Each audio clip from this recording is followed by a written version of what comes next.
বিগত BTC ইলেকশ্যনত যিবিলাক ব্যক্তি আমাক ভোট দিয়া নাছিলে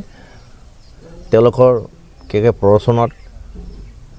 তেওঁলোকৰ ষড়যন্ত্ৰত বলি হৈ PPF বা বিজেপিক ভোট দিছিলে আজি চৰকাৰ হোৱাৰ পিছত তেওঁলোকে চবে গম পালে তেওঁলোকৰ মতলব কি কাৰণ চৰকাৰ গঠন হোৱাৰ পিছত তেওঁলোকে আজি যে শান্তি আনিব লাগিছিল বা যি শান্তিৰ অৱস্থা আছিল এই শান্তিৰ অৱস্থাটো আনি গণ্ডগোল কৰি ঠছ নছ কৰিবলৈ এতিয়া অশান্তি আৰম্ভ হৈ গ'ল গতিকে চবে ৰাইজে বুজি পালে যে এই চৰকাৰ BPF চৰকাৰ আমাৰ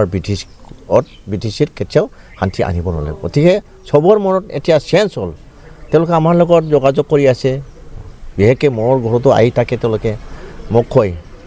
দাদা আমি বহুত ভুল কৰিলোঁ এতিয়া আমি গোটেইবিলাক অনুশোচনা কৰিলোঁ আগত আমি ভুলকৈ সিহঁতক ভোট দি পেলাই জিকাই দিছিলোঁ এইবাৰ আকৌ আমি আমাৰ UPPলৈকে ভোট দিম এই বুলি ক'লে আৰু আশা কৰিছোঁ আমাৰ লগত যোগাযোগ কৰি আছে আমাৰ প্ৰাইমাৰী হওক ব্লক কমিটিৰ ডিষ্ট্ৰিক্ট কমিটিৰ হওক যোগাযোগ কৰি আছে বহুত ৰাইজে যে এইবাৰ আমি বেলেগৰ লগত নাযাওঁ যিকোনো প্ৰকাৰে আমি UPPৰ লগত আহি কাম কৰিম এইটো কৈছে আৰু